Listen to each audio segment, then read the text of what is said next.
Bueno, pues vamos a empezar.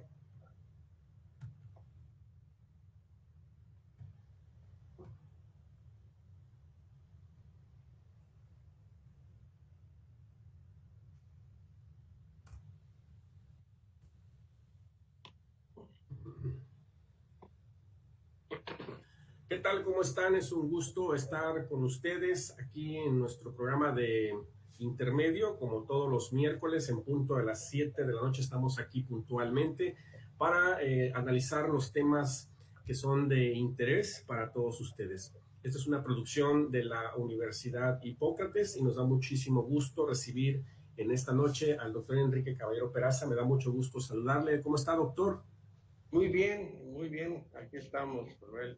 Un gusto de veras compartir contigo este espacio y bueno, pues un agradecimiento a todo el equipo de producción que hacen posible que lleguemos con ustedes. Gracias, por supuesto que agradecemos a nuestros amigos de producción y por supuesto a todo nuestro público que nos ve a través de la plataforma Facebook de Universidad Hipócrates, Radio Hipócrates y nuestros amigos de Canal 8 USA Telecom. Bienvenidos. Pues en este programa vamos a tener tres temas importantes. El problema que se está presentando allá en Afganistán, esta pues, situación que ha cambiado por completo la vida de ese país. Estaremos hablando también sobre el regreso a clases que es avalado por la UNICEF, al menos para hablando de México. Vamos a ver qué pasa ahí, cuáles son, digamos, los argumentos que tiene la UNICEF en torno a este tema. Y por supuesto también con el doctor Enrique Caballero estaremos hablando de su libro que va a presentarnos aquí. Se llama Detective Perfecto, historias homicidas para leer de noche. Me da miedo eso. Pero ahorita nos va a presentar su libro el doctor, ¿no? Es el único tema hoy, no hay otro. Muy bien, doctor. Bueno, pues vamos a comenzar, por supuesto, invitando a todo nuestro público a que nos escriba, que nos haga llegar sus comentarios sobre los temas y vamos a empezar con lo que tiene que ver con Afganistán como el tema internacional. Doctor, ¿qué es lo que está, cómo podemos interpretar esto que está ocurriendo allá en Afganistán? El tema de los talibanes, que yo recuerdo que hace unas décadas hablar de los talibanes era hablar de estos grupos que pasan por encima de todos los derechos humanos, pero sobre todo de las mujeres. Pero contextualicemos, ¿qué debemos de entender con esto que está pasando allá en Afganistán, doctor? Bueno, pues la verdad es que lo que sí es que las cosas no están tersas, el ambiente está sumamente tenso, Sí. vemos como la gente está tratando de escapar, de salir, y bueno, pues todos los países están preocupados, hasta la misma China está buscando que haya estabilidad en Afganistán antes de iniciar un diálogo económico, y bueno, pues hay una evacuación caótica, ¿no?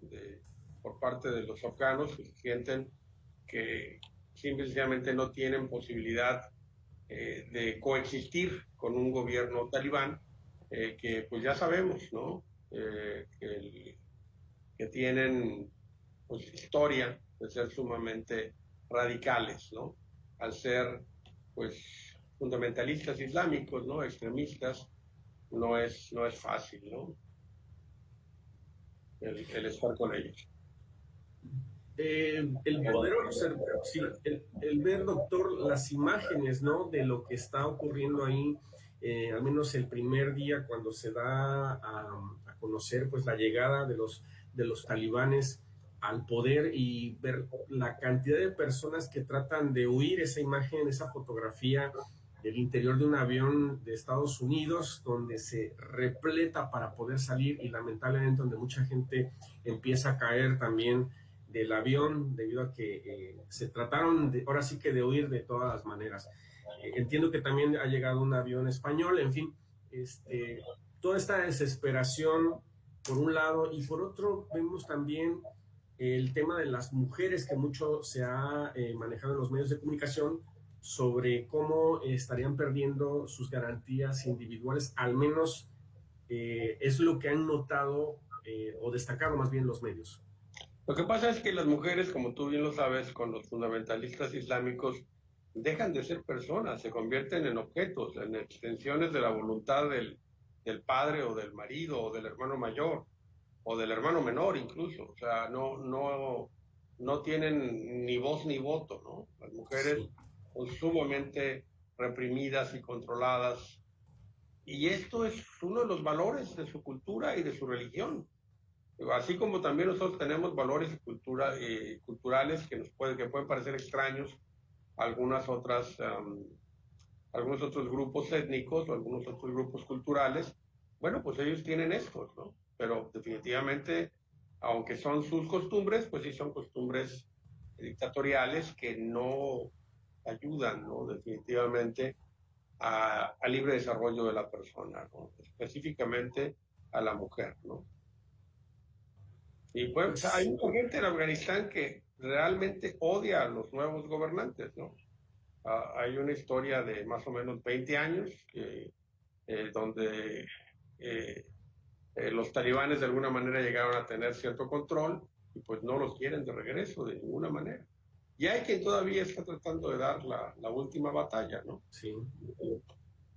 Sí, hemos podido observar que, de hecho, veíamos en algún momento algunas fotografías en algunos diarios internacionales como el de la BBC, El País de España, algunos otros más, también de Alemania, fotografías de cómo era la vida antes de la llegada de los talibanes, no ahorita, sino décadas atrás, en donde las mujeres podían vestir con libertad. Sin embargo, ese es uno de los grandes temores que hoy existen. Y por cierto, veíamos algunas declaraciones, doctor, de este grupo fundamentalista acerca de que decían que iban a ser más tolerantes con las mujeres, es decir, que van a poder trabajar, que van a poder llevar a cabo sus actividades, independientemente de que el tema de la vestimenta sería prácticamente el mismo que han impuesto, ¿no? Sí, el de la burka y el cubierto totalmente, ¿no? Digo, yo siento que cuando alguien tiene que decir que va a ser tolerante, pues es que no lo ha sido, ¿no? O sea, cuando tiene No, que argumentar que no, es que esta vez no te preocupes, esto no va a ser así, ¿no? Es, me recuerda a este candidato de Partido de Acción Nacional, de hecho, que gobernó una vez y después volvió otra vez a gobernar diciendo, sí, pues te vamos a robar, robamos, pero poquito, ¿no? sí, sí, Un presidente municipal, creo que de Nayarit, no estoy exacto. seguro. Eh, Es eso, decir, eso me recuerda. de los talibanes no podemos esperar cambios, definitivamente, No no se creo puede que vamos esperar. a esperar nada bueno, definitivamente. Eh, los, los gobiernos teocráticos fundamentalistas, sean de la religión que sea, no son positivos. O sea, son limitantes a los derechos humanos, limitantes al libre desarrollo de la persona. Entonces, pues bueno, o sea, son cosas que no deberían de darse, ¿no? No. Caray.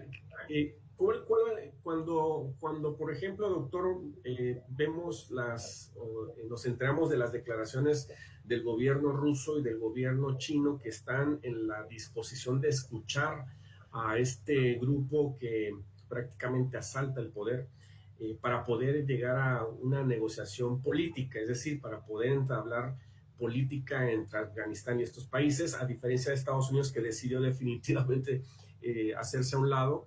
Claro. ¿Cómo podemos interpretar esto, a estos dos países que también pues, son líderes a nivel mundial? Pues mira, yo creo que ellos están haciendo lo suyo, ¿no? Dicen que el enemigo de mi enemigo es mi amigo. Entonces, si son grupos que son anti norteamericanos, pues para China y para Rusia les van a parecer un posible aliado. ¿Sí? Pero son aliados muy peligrosos, son aliados muy extremistas, son aliados que no dejan bien parado a los países que se alíen con ellos. Eso también hay que decirlo, ¿no? Entonces, la lucha en Afganistán lleva décadas, ¿no? O sea, no ha sido algo fácil. O sea, la historia ha sido cruenta, ha sido una historia de ocupación, ha sido una historia de, pues de mucho dolor, creo yo, Sí. ¿no? Oiga, doctor, ¿y por qué tanto interés de los talibanes de poder llegar al poder? O sea, ¿qué es lo que realmente, digamos, existe en Afganistán como para decir, este país lo tengo que controlar yo? Bueno, no, debemos de recordar que para ellos es una cruzada religiosa. Okay. O sea, para ellos hay que recordar pues que el mismo Mahoma, ¿sí? Pues conquista todo lo que conquista religiosamente con el Corán en la mano, con el Corán en la mano izquierda y con la espada en la mano derecha. Uh-huh. Y él hace la conquista de esta manera. Entonces, debemos de recordar que la República Islámica de Afganistán, ¿verdad? Que estuvo eh, fue quien gobernó pues la mayor parte de Afganistán, viene desde el 2004. ¿Sí? Y desgraciadamente no ha habido todavía una amalgama de fuerzas, una reconciliación de fuerzas de los diferentes grupos desde la época de la dinastía Durrani, ¿no? Y la época del imperialismo extranjero. Estamos hablando de principios del siglo XVIII, ¿no? Claro, todo esto finalmente, la decadencia de los mogoles, cuando se debilitaron los safawís, es cuando empieza el nacimiento del Afganistán moderno. Pero ahí pues ha habido una gran intervención, ¿verdad?, de los británicos, de las guerras, de la primera guerra anglo-afgana. Estamos hablando de mediados del siglo XIX, 1800, hijo, no recuerdo exactamente. Creo que era alrededor de 1840, si mal no recuerdo. ¿Sí? Y en esa época, ¿verdad? Pues es cuando se empieza a formar, de alguna forma, lo que es el Afganistán moderno, ¿no? Pero bueno, o sea, han pasado por monarquías autoritarias, tiránicas, despóticas, con algunas dictaduras también muy sangrientas, ¿eh? Y después por otro tipo de monarquías, pero no ha tenido una evolución sana hacia una monarquía parlamentaria constitucional que permite elecciones libres, que haya una armonía pues dentro de la población, ¿no?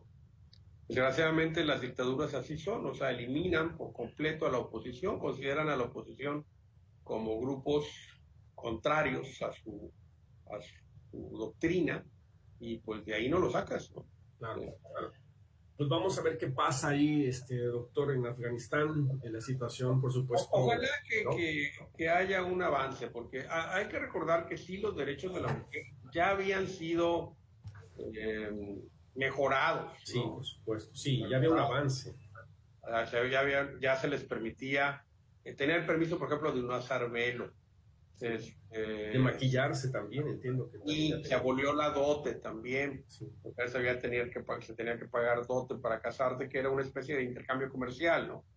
O sea, yo quiero a tu hija, ok, ¿qué me das, no? Ahí te van 5 chivos y un camello, no sé. Y entonces, ok, de acuerdo, ¿no? Ya ha habido un adelanto, ¿no? Ya, por lo menos cerca de 250,000 de mujeres estaban trabajando. Fíjate que algo muy interesante, los médicos en Afganistán, casi la mitad son mujeres. Oh, qué interesante. Esto es interesante. Sí, por supuesto. Y no solamente eso, también el profesorado de la Universidad de Kabul, cerca del 60% son mujeres. Híjole. Eso es muy importante. Sin embargo, el analfabetismo ahí era total. Era un analfabetismo del 98% de la mujer. Imagínate. Estamos hablando que tan solo un 2% hablaba, escribía y hablaba su idioma. Okay. Leía y escribía su idioma. Sí. Algo parecido al México cuando se forma México. Pero aquí a nivel general, o sea, México cuando se forma en 1821, el porcentaje de alfabetos, o sea, de personas que sabían leer y escribir, era del 2% de la población. un 98% de analfabetismo. Y esto ya se redujo más o menos a un 75%. Entonces, pues sí, ya es un avance importante, ¿no? El que se había dado. Y bueno, pues hay temor, ¿verdad?, de que se pueda dar ahora pues un retroceso, ¿no? A todos estos avances. Un retroceso, ¿no? Híjole, Porque, pues, pero en fin, o sea, el hecho es que pues se acabó, ¿verdad? Se acabó la ocupación, de alguna manera, de las tropas, ¿verdad?, de OTAN que permanecieron en el país durante muchísimo tiempo. Y pues ya hubo la opción, ¿verdad?, de tener presidentes, etcétera, ¿no? Como el caso, pues, del último, ¿no? Del que sale, ¿no? Ashraf Ghani Ahmadzai, que pues, era una persona de gran capacidad, un hombre de 71 años, político, antropólogo, economista, profesor y comentarista, por cierto, en programas de análisis político afgano. Y él fue presidente pues desde que fue electo, desde el 29 de septiembre del 2014 hasta el 15 de agosto, ¿sí? Cuando pues anuncia su dimisión y sale del país ya después de que Kabul cayó en manos de los talibanes. Ahorita está en Emiratos Árabes Unidos, ahí está refugiado por razones humanitarias y bueno, pues es alguien formado, ¿verdad?, en Estados Unidos, vivió en Estados Unidos y que pues había pertenecido a organismos internacionales como el Banco Mundial, como la ONU, una persona de reconocida capacidad. Claro, sí, digamos que con ciertas tendencias pro-occidentales, ¿no? Claro. Pero ahí se acabó hasta este momento de su carrera. Y bueno, pues vamos a ver qué es lo que sucede. Los ojos del mundo están ahorita ahí en Afganistán. No sabemos la verdad qué es lo que vaya a pasar todavía. Hay quien todavía no dan que siguen dando la batalla, pues que no están dispuestos pues a ceder, ¿verdad? Sí, claro. Sí, por la incertidumbre que esto genera al final de cuentas, como usted bien lo dice, no pueden confiarse de un grupo que ha sido muy radical y violento en el tema de los derechos humanos y pisotear toda clase de beneficios. En fin, vamos a ver qué pasa con el tema de Afganistán. Seguramente va a dar mucho de qué hablar. Yo pienso que es un tema al que vamos a tener que estar recurriendo. Sí. Ahora sí que sí, está muy lejos, pero sí nos afecta. Sí, por supuesto. Sí nos afecta definitivamente. Muy bien. Esta caída de Kabul, pues, fue producida obviamente por la retirada de las tropas de la OTAN, claro, que pierden el apoyo militar de la Organización del Tratado Atlántico Norte, pues viene, ¿no?, lo que es el colapso gubernamental y pues la salida del presidente. Sin embargo, pues sigue habiendo resistencia, o sea, aparte, independientemente de la caída, la gente de la Alianza del Norte, y son fuerzas antitalibanes que tienen su base en Panjshir, están lideradas por Hamad Massoud y el vicepresidente Amrullah Saleh, y son pues una resistencia organizada contra los talibanes. Muy bien, doctor, pues vamos a estar muy pendiente con este tema, si usted me lo permite, para pasar al segundo tema, que es el de la información que ha dado a conocer la UNICEF de la importancia del regreso a clases presenciales, en donde se ha dado a conocer por UNICEF de la importancia del regreso a clases a las aulas, dándole prácticamente como el visto bueno a México, ¿no?, que también tiene ese interés. Sin embargo, bueno, ha habido muchas reacciones, como lo hemos comentado aquí en el programa. Platíqueme, ¿qué opina usted sobre este posicionamiento que tiene UNICEF? Mira, UNICEF está acordando más que nada fortalecer los protocolos, ¿no? Hay que destacar que la mayor información de este tema se da en La Jornada, que es uno de los 3 medios que integran alrededor del 25% del aporte gubernamental a promoción.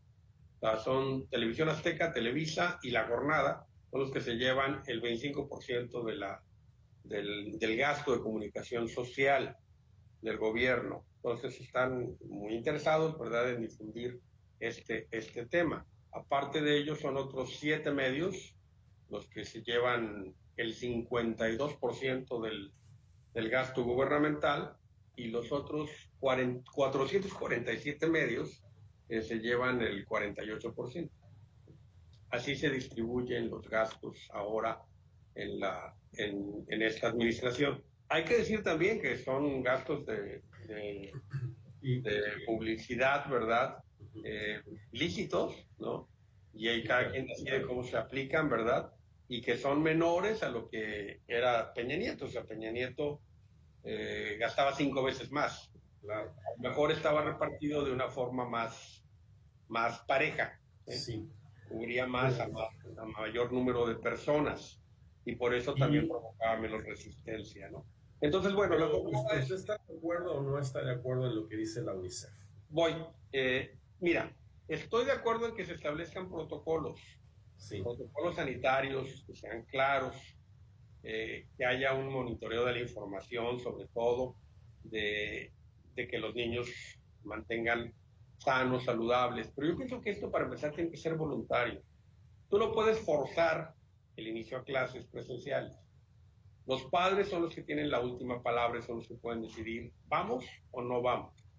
Y el problema, ya lo dijimos, no son los protocolos sanitarios que implementen las escuelas. Así sean perfectos, el problema es el traslado, el transporte. Por ejemplo, dice la UNICEF, le comento esto que fue publicado recientemente, dice: el Fondo de Naciones Unidas para la Infancia pues impulsa en México el programa Salud en tus Manos, que de inicio beneficiará a más de 90,000 niños y niñas. Esto es un evento que hubo, ¿no?, donde se habló acerca de este tema, ¿no? Ahí se daba a conocer sobre la situación de México en torno a cuántos países ahorita en estos momentos no tienen clases. De hecho, se habla de que 19 de 193, me parece que son, 19 no tienen clases presenciales, el resto del mundo tiene clases presenciales. Entonces, la UNICEF da aquí como argumento que, bueno, ¿qué estaría pasando? Tendríamos un retroceso social, así lo llama. Sí, hay riesgo definitivamente de afectar el proceso de desarrollo, tanto personal como educativo, de los alumnos, y de por sí ya estamos retrasados, entonces esto va a dar un mayor retraso. Eso tenemos que asumirlo. Pero el otro tema es el tema de la vida, pues, de los niños. Entonces, ¿qué es preferible? ¿Perder un año escolar más o que tengan el riesgo del contagio y la muerte? Es algo muy complicado. Yo te digo una cosa, yo si tuviera hijos en edad escolar, definitivamente no los enviaba a clase. Ayer dio a conocer la jefa de gobierno de la Ciudad de México, Claudia Sheinbaum, acerca de que estas críticas que se han estado mencionando en contra de este regreso a clases, y donde ha surgido que supuestamente niños han fallecido por COVID-19 en este regreso a clases, ella lo considera como una campaña política, una campaña por parte de la oposición. Hay versiones encontradas sobre estas declaraciones de Claudia Sheinbaum. El tema es este: siempre cuando en un momento dado se esté en contra de los mandatos presidenciales o de la política pública del gobierno federal, van a decir que es tan solo un rumor o una estrategia de la oposición. Pero de la misma manera que los niños que tienen cáncer, si no les dan los medicamentos para el cáncer, las quimioterapias o las radioterapias, se mueren, de la misma forma, niños que se contagien van a tener posibilidad de morirse. Y hay niños que sí se están muriendo, eso es una realidad. De hecho, no nada más son niños, son adolescentes y son jóvenes, porque estamos hablando de clases también en la universidad. Y estos son los que me preocupan también. Me preocupan a mí sobre todo todos los adolescentes que se mueven en transporte público. Los niños que van a su clase llevados de la mano por sus papás, sobre todo en sus vehículos particulares, y a sus clases con colegios particulares, son privilegiados, me preocupan menos. Me preocupan las personas que tienen que utilizar transporte público para trasladar a sus hijos, o que se tienen que trasladar los hijos solos, niños o adolescentes o jóvenes solos, utilizando transporte público. Los transportes públicos no tienen ningún mecanismo de control sanitario. Oiga, pero ahí ahorita ya no hay nada, ya no te checan temperatura, no tienes tapete sanitizante, no te dan gel, y aparte entras a una lata de sardinas. Pero ahí, por ejemplo,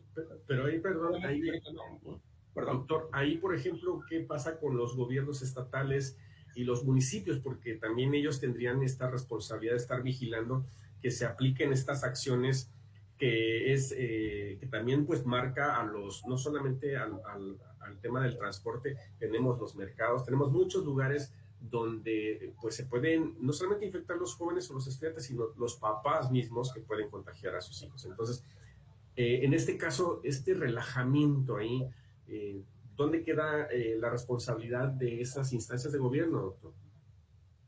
Yo creo que todos tienen que tomar su papel, gobierno federal, gobierno estatal, gobierno municipal. Ahora vamos a tener pronto, en cuanto tome posesión la gobernadora electa Evelyn Salgado, y bueno, salvo que hubiera una grandísima sorpresa, que no lo creo, porque ya incluso Mario Moreno anunció rueda de prensa el día de mañana sobre el tema de la impugnación. No sé si va ya a allanarse o trae algún as bajo la manga todavía que vaya a comentar. Pero si todo pasa como debe de pasar, como esperamos que suceda, ¿verdad? No porque lo decíamos, lo que sea algo aspiracional, sino porque es lo lógico que suceda, vamos a tener gobierno federal, estatal y municipal del mismo partido. Y eso no se daba en Guerrero desde hace muchísimos años.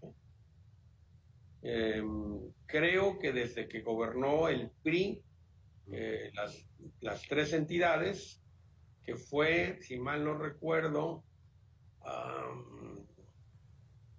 pues que será desde en la época de Ernesto Zedillo, ¿no? Zedillo. Ángel Aguirre y Juan Salgado Tenorio, por ejemplo.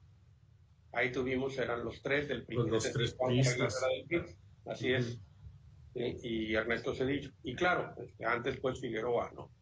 Pero la última es con la administración de Ernesto Zedillo, que fue temporal porque pues, no, el presidente de la República no lo vio bien en algunas apariciones que tuvo cerca de él y pues decidió, pues él no decidió quitarlo, decide quitarlo al gobernador al ver el rechazo absoluto que tenía el presidente sobre él. Creo que esa es la última vez, ¿no? Creo que sí. Sí, bueno, después siguió en el municipio, o sea, después de Manuel Añorbe. No, después de eso llegó Seferino. No, bueno, Manuel Añorbe sí, claro. Manuel Añorbe estuvo como interino y ya después llegó Seferino, exacto. Esa es la misma administración, o sea, siguió todavía Manuel Añorbe, Ángel Aguirre, Zedillo, y después de eso, pues ya viene el 2000. Sí, ya viene el 2000. Exactamente. Y viene Vicente Fox en la presidencia de la República, y ya pues ya se desajusta y el gobierno después llega el gobierno de Seferino Torreblanca, ¿no? Así es. No, primero llega René Juárez, perdón. A la gubernatura del estado, sí. Al gobierno del estado, sí. Así es. Pero sí llega el gobierno de Seferino al municipio de Acapulco.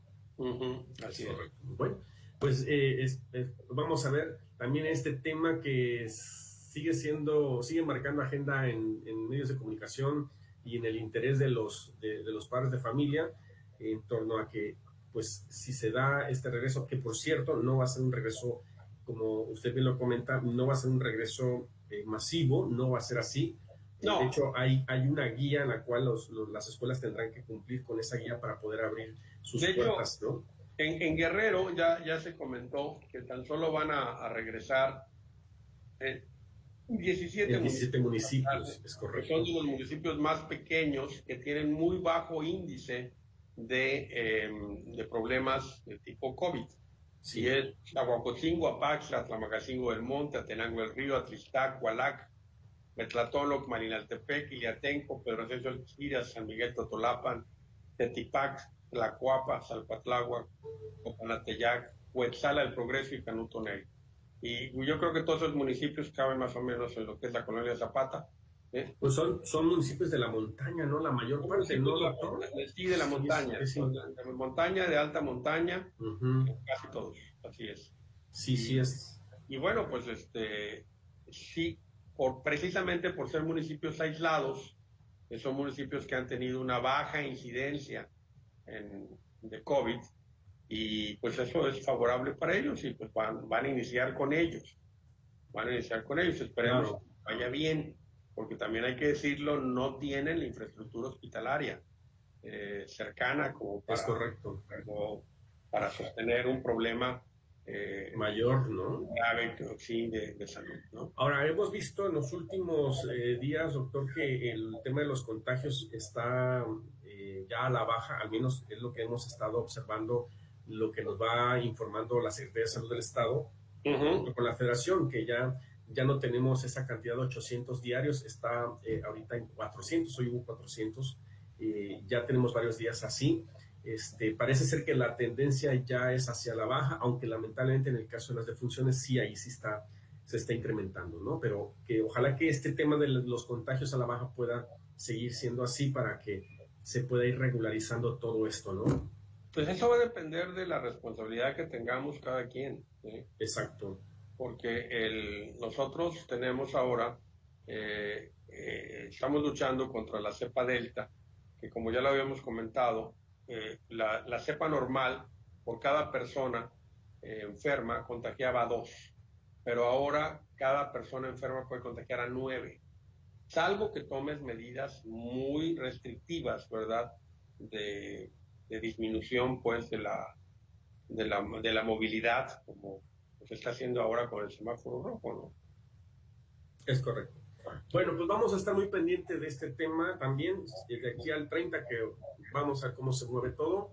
Y si le parece bien, pasemos al tema que compete a la presentación de su libro, que tiene como título Detective Perfecto, historias homicidas para leer de noche. A ver, platíqueme, ¿por qué ese título? ¿Desde cuándo le salió a usted en la mente hacer este libro con este título? ¿Y por qué hacer este libro? Platíqueme, doctor. Claro que sí, con muchísimo gusto. Mira, para empezar, aquí está el libro, ya está en físico. Oh, perfecto, muy bien. Ya está, ya tenemos el tiraje, son 1000 ejemplares, y aquí ya está. Detective Perfecto tuvo una evolución. Mi primera novela se llamó Más allá del tiempo, que la escribí en 2010, y después de ahí escribí otro que se llamó El hijo de la oscuridad, que es una novela muy loca, yo le llamo un demente relato de fantasía, terror y misterio, es una verdadera locura, y tuvo una edición muy pequeña para los amigos nada más, y salió y se agotó, ¿verdad? Y no ha hecho más. Y posteriormente empezamos a escribir algo que se llamó Historias para leer de noche. O sea, empecé a escribir cuentos y los compacté en un volumen de 250 páginas, donde es una colección de 24 cuentos de distintos géneros. Y casi simultáneamente con esto empecé a escribir una novela policíaca que se llamaba pues El Detective Perfecto, con El Detective Perfecto. Y de ahí escribí muchísimas otras cosas, 6, 7, 8 libros entre una cosa y la otra. Y el Detective Perfecto fue presentado en la Universidad de Hipócrates en una feria cultural, pero como novela sola. Mi amigo escritor franco-mexicano, porque ya es nacionalizado mexicano, Patrick Stingwich es el nombre original, estuvo en la presentación, me acompañó a presentarlo, y ahí en el patio, pues, del colegio, en justo enfrente de donde está medicina, ahí lo presentamos y nos hicieron el favor de acompañar las autoridades de la dirección de medicina y pues varios de mis alumnos estuvieron por allá. Y lo presenté nada más con los libros muestra que hice en ese tiempo, porque nunca hice el tiraje. De ahí, ahora empecé a escribir en esta época de pandemia, después de escribir Ecuaciones a través del tiempo y Los males evitables, que es historia de pandemias y de epidemias y pandemias. Estaba escribiendo, de repente escribía algunos cuentos, todos con la muerte como protagonista.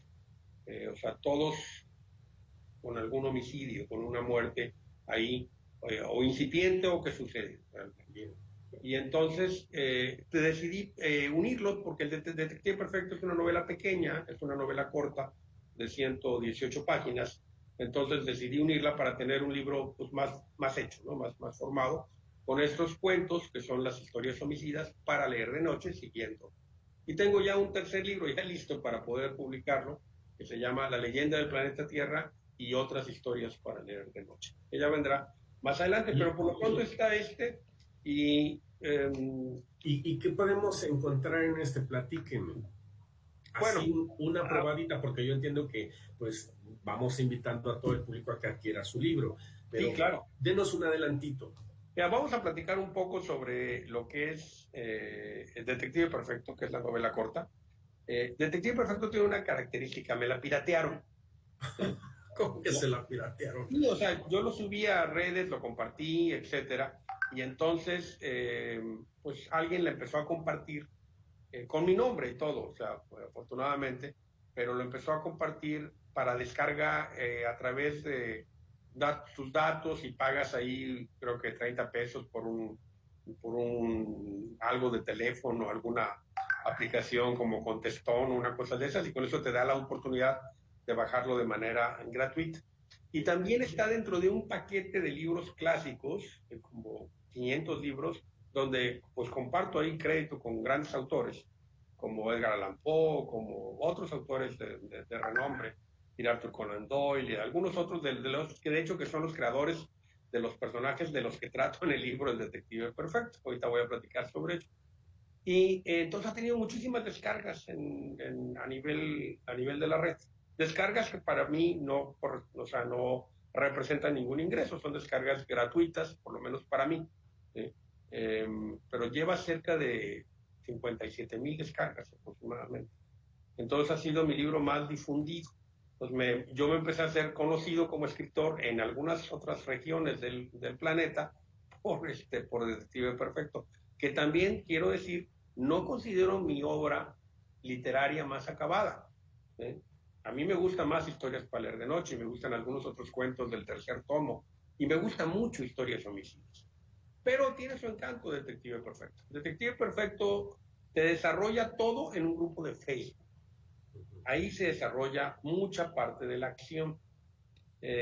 Para entrar a ese grupo de Facebook, que se llama el grupo Detectives al Límite, son 12 personajes nada más. Y todos esos personajes son avatares de algún detective famoso. Auguste Dupin, de Edgar Allan Poe, el detective de los asesinatos de la Rue Morgue y de la carta robada. Sherlock Holmes, de Arthur Conan Doyle. Hercule Poirot, de Agatha Christie. Y Jane Marple, también la inglesa, de Agatha Christie. Y algunos más contemporáneos, como Hannibal Lecter, que aunque no es un detective, pues obviamente un gran analista, es uno de los personajes que está ahí, de Thomas Harris. Lisbeth Salander, la chica hacker, ¿verdad?, que con su MacBook Air es capaz de encontrar todo sobre cualquier persona, de la chica del dragón tatuado. Y así hay diferentes personajes. Está Batman también, está Bruce Wayne, ¿no? Está James Bond, está Dick Tracy, y son 12 personajes. Incluso Guillermo de Baskerville, de El nombre de la rosa, esa preciosa novela, ¿verdad? Sí. Imperdible. También se encuentra dentro de los personajes, son los avatares del personaje. Obvio, cada avatar tiene una persona real, ¿verdad?, dentro del libro, que lo representa, ¿sí? Y que puede tener otra edad y otro sexo, pero que finalmente su avatar es el que nosotros vemos al principio en las diferentes charlas. Entonces, ellos se reúnen los viernes normalmente, y en los viernes presentan un caso. Se pueden reunir todos los días, está la plataforma abierta, pero los viernes tienen la obligación de reunirse y presentar un caso de discusión, un caso para su análisis y para tratar de descubrir qué es lo que pasa. En ocasiones presentan algunos tipos de juegos matemáticos muy sencillos, de lógica, y en otras ocasiones otras cosas un poco más complejas. Pero lo verdaderamente interesante que empieza, aparte desde un principio, yo empiezo con el capítulo 0, que es el final del libro. Uno de ellos muere y el asesino es otro de ellos y lo hace público, hackeando la cuenta del asesinado. Ahí sale él y dice: yo soy el asesino y los voy a matar a todos y cada uno de ustedes. Entonces, pues todos empiezan a platicar entre sí, a sabiendas de que, pues parece ser, o eso parece, ¿verdad?, que es uno de ellos, el asesino, y tratan de empezar a descubrir quién es. Y esa es la historia. Esa es la historia. Y claro, las motivaciones primarias de por qué se da esto, esa es la trama. Es algo que se puede hacer incluso en una pequeña obra de teatro. Se podría... se puede adaptar muy bien. Se puede adaptar muy bien a una pequeña obra de teatro. Y pues bueno, es interesante. Oiga, doctor, ¿cuántos libros ha hecho usted? Mira, tengo Más allá del tiempo, El hijo de la oscuridad, el que te decía que era el demente relato de fantasía, terror y misterio, Historias para leer de noche, La leyenda del planeta Tierra y otras historias para leer de noche, Tiempo de morir, que es el inicio de una saga de fantasía medieval, es una novela de 450 páginas, Ecuaciones a través del tiempo, que es la historia de 27 o 28 ecuaciones, ya no recuerdo, que han cambiado la historia de la humanidad, diferentes teoremas, y bueno, como ególatra que soy, incluí dos míos, uno de mi tesis de maestría y otro muy polémico, que no voy a comentar en este momento, también Los males evitables, que es historia de epidemias y pandemias, es un análisis histórico desde la plaga de Atenas hasta pues lo que es la pandemia del COVID, y Cinco sentidos plus one, que es algo que escribí para mis alumnos de fisiología, de medicina, de ahí de la Universidad de Hipócrates. Son el análisis de los 5 sentidos, más lo que lo consideramos como el sexto sentido. Aventura poética, que es una colección de mis poesías, y también, bueno, pues de la integración latinoamericana, que es, digamos, mi tesis de maestría, ¿verdad?, hecha allí. Eso es lo que he escrito hasta el momento. Hay que recordar que yo soy un escritor tardío. Yo empecé a escribir en el año 2010, ¿sí? Tengo 11 años de estar escribiendo. 2009 empecé a escribir, específicamente el 22 de noviembre. Y lo sé porque fue el cumpleaños de mi nieto, y ahí al regreso del cumpleaños dije: yo quisiera que mi nieta en ese tiempo cumplía 3 años, ahora tiene 14, es un chamaco de 1,80 ya. Dice: yo quiero que tenga él un compendio de todo lo que he investigado sobre genealogía. Y pues tengo cerca de 3,000 páginas sobre genealogía, de las diferentes ramas y de dónde venimos hasta tiempos inmemoriales. Dije: pero esto pues no lo va a leer nadie.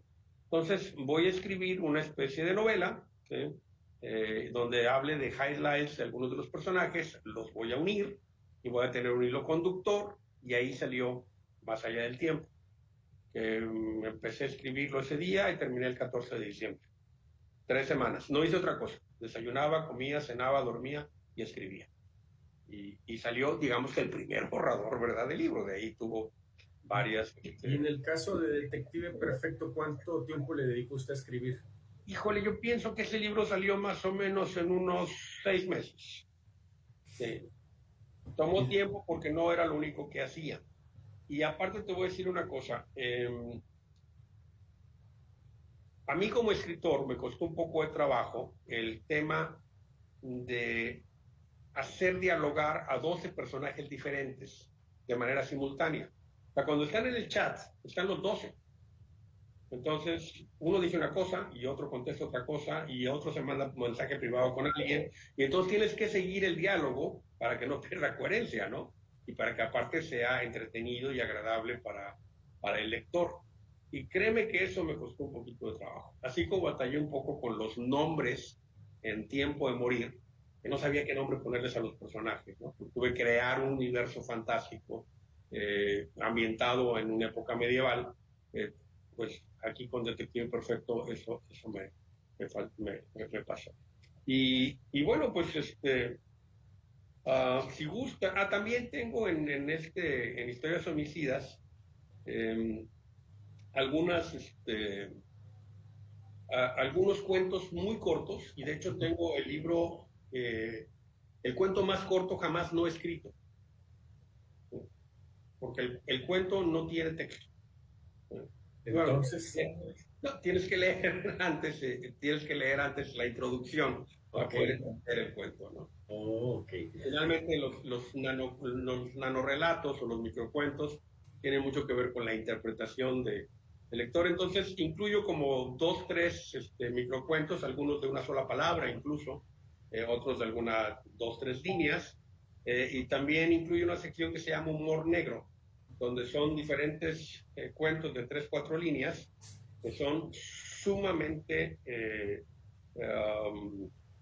sarcásticos y con ese humor negro que a mí me caracteriza de por sí. Oiga, doctor, ¿qué opina usted de que hoy, pues los jóvenes ya no les gusta leer, ya están más, eh, pues pendiente de lo que sale en el TikTok y eso, cuando la lectura y el hecho de escribir, ¿no? Este tipo de obras nos permite dejar huella, aportaciones a la humanidad en torno al tema de la literatura? ¿Qué está pasando ahí? ¿Cómo ve usted esta situación, esta transformación de lo que estamos viendo hoy en día? Es una pena realmente, pero mira, la gente sí está leyendo, lo que pasa es que no está leyendo libros, pero los jóvenes ahorita leen en publicaciones de Facebook una cantidad increíble de texto, ¿eh? A través de redes sociales. Leen mucho, pero no leen libros. Entonces hay que hacerlos que lean libros, se requiere pues forzarlos un poco y entender que yo a mis alumnos, por ejemplo, los de Historia de la Medicina leen de entrada Tiró el Egipcio, ¿eh? Mika Waltari, leen El Médico de Noah Gordon y Cazadores de Microbios de Paul de Cruz. De entrada son los 3 libros que leen. Y aparte pues leen ahora ya historia de epidemias y pandemias, o sea, los males evitables, que es de mi autoría, y que vienen pues muy a modo para saber qué es lo que pasaba en Atenas, qué es lo que pasaba en la Negra, etcétera, ¿no? Está apegado de alguna manera al programa. Y hay que forzarlos como maestros a leer. Fíjate que decías que una probadita, si gustan tengo un relato de cuatro, 4 páginas que me gustaría leer, si te parece bien. Sí, ¿Sí? todavía tenemos algunos minutos, tenemos, pero a ver, adelante. Ok. Se llama Dos cartas. Y bueno, surge de un chiste. Platican un chiste un día en un chat de mis compañeros de la prepa y yo decidí convertirlo en un pequeño cuento. Dice, no soy producto de mis circunstancias, soy producto de mis decisiones. Es una cita de Stephen Covey, un escritor estadounidense que vivió del 32 al 2002.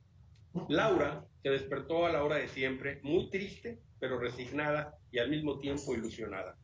Empezaría una nueva vida de ahí en adelante. En la próxima semana cumpliría 5 años de casada con Arturo y tenía una sorpresa para él.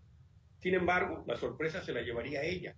En la mesa del comedor había un sobre con su nombre escrito. La cafetera automática ya tenía lista la aromática bebida.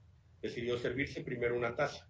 El calor que sintió al tomarla con sus 2 manos fue reconfortante. Se sentó en la mecedora que se encontraba en la sala. Abrió el sobre, sacó la carta de su interior y empezó a leer. Querida Laura, te escribo lo siguiente como una despedida. Lo he pensado mucho, pero no puedo seguir prolongando esta agonía. Te quise y yo sé que también alguna vez me quisiste. Me es imposible continuar esta farsa y seguir trabajando en la compañía de tu padre, intentando darte la vida que siempre has tenido, pero sin lograrlo. Aunque me he esforzado en complacer al viejo, no hay nada que sea suficiente para él. Ya estoy cansado de tener el nombramiento de gerente operativo, cuando en realidad me desempeño como su asistente, haciéndome cargo de toda su agenda. Ya no puedo más. Renuncio a mi trabajo y renuncio también a ti. Creo que finalmente fue positivo que no pudiéramos tener hijos. Eso tan solo hubiera hecho la separación más complicada y dolorosa. Llevas más de una semana muy pensativa. Casi no me hablas y te la pasas saliendo sin avisarme dónde estás. Y tu padre también. Me ha cargado la mano todos estos días, haciéndome cargo de minucias y casi no ha ido a la oficina. Parece que me tiene a prueba. Me rindo. Hasta aquí llegué. Ahora, tengo algo más que decirte. Desde que tu hermana Carla regresó de su largo viaje a la India, me sentí plenamente identificado con ella. Es tan guapa como tú o más. Pero eso no es lo importante. Tiene fuerza, vigor, alegría por vivir. No sé cómo sucedió, pero empezamos a vivir una relación y en la cama me entiende perfectamente. Sabe perfectamente lo que deseo y me hace sentir amado y muy deseado. ¿Cómo es posible que desde que nos conocimos nunca me hubieras hablado de ella? Hemos decidido irnos juntos. Con el generoso fideicomiso que tu padre le ha conferido, será suficiente para que vivamos cómodamente en Europa mientras llegue el momento en que reciba su herencia y mientras tanto me podré dedicar a escribir. Tú sabes que mi primer libro de cuentos se agotó en librerías en la primera semana, así que estoy seguro que puedo triunfar como escritor, aunque tu padre siempre ha intentado desanimarme en ese sentido. Adiós, Laura. Espero que seas feliz. Arturo. Posescrito.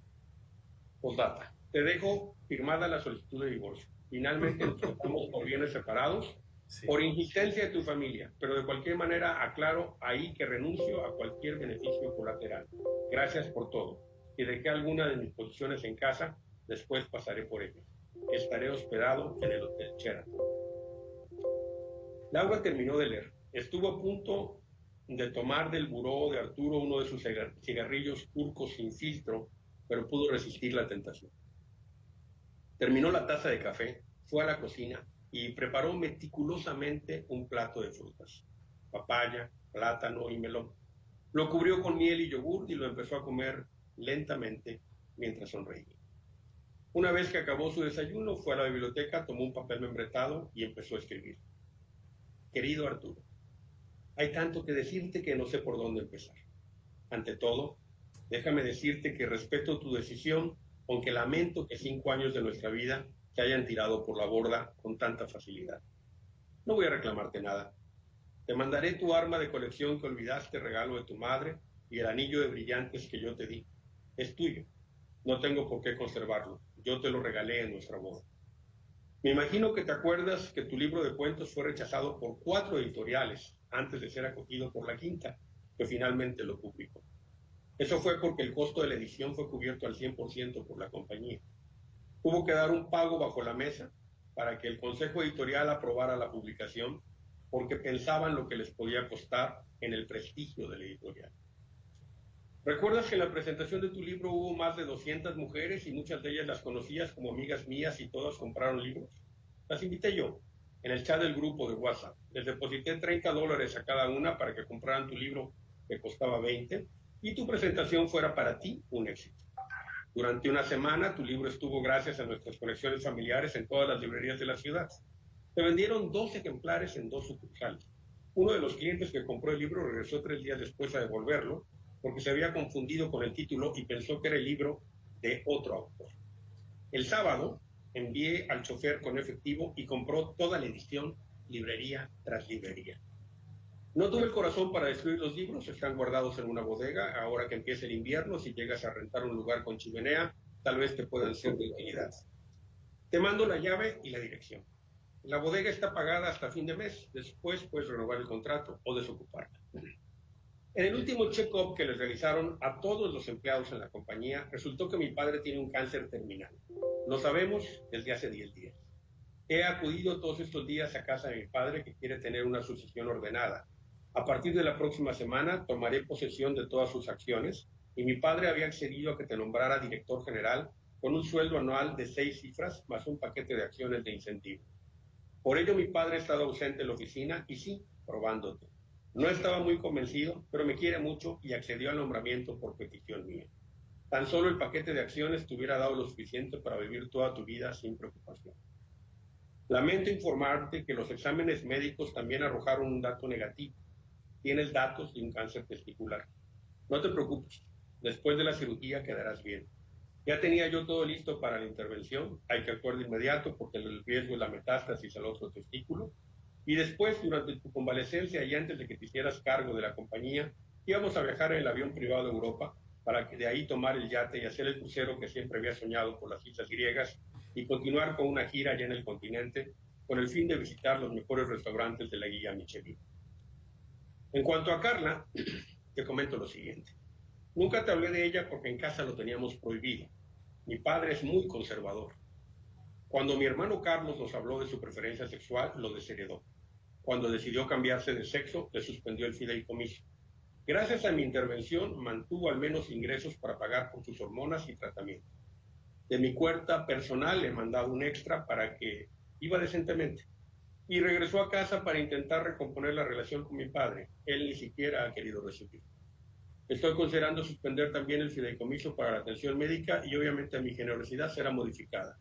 Finalmente espero que el amor entre ustedes sea tan grande que puedas tolerar su cambio de voz y su próximo vello facial y corporal o trabajar muy duro para costear el tratamiento. Por último, espero que durante todo este tiempo hayas usado protección. Carlos, hoy Carla, es VIH positivo desde hace más de un año. Te deseo de corazón que seas feliz. Laura. En los pasillos del Sheraton se escucharon 2 disparos. Qué cruel ahí en una alfajada, muy cruel.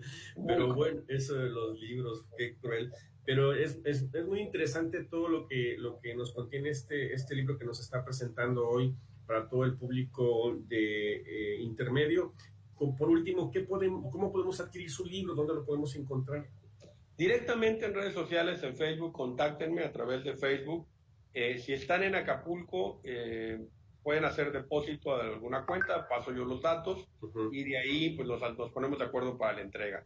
Yo estoy manejando la distribución ahorita al 100% y si estás fuera de la ciudad, lo que hacemos es pagas el libro y pagas el costo del envío y ya tú decides, ¿verdad? Si es por qué compañía, ¿no? Normalmente Mexpost es lo más económico, que anda más o menos por 50 pesos el envío a Ciudad de México o a casi cualquier otro lugar. Y se pueden enviar varios, ¿verdad? Y pues allí andamos ahorita tratando de exprimir a los amigos que nos ayuden a poder difundir, ¿verdad? Este vicio de escribir que pues obtuve después de tener el vicio de leer. Que bueno, que se lo sigo teniendo también. Ahí en su cuenta de Facebook podemos encontrar más detalles del libro. Sí, claro. Sí, okay. Ahí pueden encontrar y pueden preguntar. Y aparte una cosa, o sea, a mí me interesa que me lean. Me interesa que compre el libro, claro está. Pero si tú no puedes comprar el libro y te interesa el libro, pídemelo y yo te lo envío en formato digital. Y ese se envía de forma gratuita. De hecho, ya vendí el primero en forma digital. Alguien me pidió, dice, doctor, yo lo quiero en EPUB porque lo voy a leer en mi lector. Digo, bueno, ok, yo de cualquier manera te doy a ti el libro físico y te lo preparo en EPUB y te lo mando. Ya lo envié y estoy esperando allí el depósito. Ya vendí los primeros. ¿Ya? Y también quiero decir algo, este libro no hubiera sido posible sin el apoyo y la generosidad de un amigo que todos conocemos, que es Jorge Suriel de los Santos, a quien pues yo le digo el detective perfecto. Muy bien, regional del estado. Sí. Pues muy bien, doctor, pues yo le deseo mucho éxito con esta obra que sin lugar a dudas va a ser de mucho interés para muchas personas y que si desean tener más información pueden ustedes pues consultar directamente al doctor Enrique Caballero en su cuenta de Facebook, donde tiene información del libro El Detective Perfecto, historias homicidas para leer de noche. Y por supuesto, compre el libro. También se lo va a autografiar, ¿verdad, doctor? Claro. Claro. Todos son autografiados. Y bueno, ahora déjame voltearla, Manuel. Sí. ¿Empezaste a leer algo? ¿Sí? Poquito. ¿Qué leíste? Es que la verdad, hoy tuve un día muy ocupado, pero yo le prometo que sí lo voy a leer para poder... Luego lo comentamos. Por supuesto que sí. Por WhatsApp o al aire también, si se puede. No. A ver si Ricardo después lo lee. Vamos a darle seguimiento aquí al tema. Que tengo un tirante de 1000 ejemplares. Que claro. Yo creo que le decimos al doctor Guillén, ¿no? Que le dé una leída y por supuesto con todo gusto lo comentamos. Claro que sí. Sí, de hecho, ya tengo dos presentadores ya para cuando estemos en semáforo verde, Sí. que es Julio Zenón y Roberto Ramírez Bravo. Por supuesto. Grandes amigos, por supuesto. Grandes amigos, grandes escritores. Sí. Exactamente. Que nos ayuden a presentarlo. Pero pues vamos a tener que esperar a que estemos, para hacerlo presencial hay que esperar a que estemos en semáforo verde. Yo tendría que hacerlo por congruencia, por mis posturas, ¿verdad? Y porque creo que es lo mejor para todo el mundo. Pero yo pienso que pronto ya estaremos así. Sí, seguramente sí, doctor. Y le deseamos mucho éxito con la venta de los libros, la invitación para todo el público para que adquiera estos libros, este libro que se llama Detective Perfecto, Historias Homicidas para leer de noche. Y pues agradecemos mucho, doctor, pues esta charla es muy interesante, como siempre, platicar con usted, conversar en estos programas de intermedio. Hoy nos tocó estar en este programa, pues usted y yo. Esperemos que ya el próximo miércoles esté con nosotros el doctor Guillén, incorporándose y para seguir abordando temas de interés común. Y por supuesto, decirle que le eche una leída a su libro para hacer comentarios sobre él. Sí, para poder comentarlo. Pues reitero mi agradecimiento a todo el equipo de producción, que sin ellos pues no sería posible, ¿verdad? A nuestra productora en jefe, ¿verdad? A Damaris Arce, a Luis Daniel Salas Salgado, a Rey David y a Yajaira también. Claro. Pues gracias a ellos podemos llegar hasta su hogar a través de sus dispositivos. Muchas gracias, Manuel. No, gracias a usted, por supuesto, y nos vemos, si Dios quiere, el próximo miércoles en punto de las 7 de la noche para abordar este y otros temas que tienen gran interés, por supuesto, entre nuestro público de intermedio. Esperemos que ya pueda incorporarse el doctor Guillén para poder conversar. Le mandamos un cordial saludo y pues nos vemos el próximo miércoles, doctor. Claro que sí, aquí estaremos. Le mando un fuerte abrazo y gracias a todo nuestro público de la Universidad Hipócrates, a todo el público que nos ve a través de las diferentes plataformas, Universidad Hipócrates, Radio Hipócrates, y a quienes nos ven a través del canal 8 de USA Telecom. Muchas gracias, nos vemos el próximo miércoles en punto de las 7 de la noche y agradecemos a todo nuestro público, a nuestros amigos de producción que nos hacen posible esta transmisión. Muchas gracias y excelente noche a todos. Gracias, Manuel. Hasta luego, un abrazo. Buenas noches.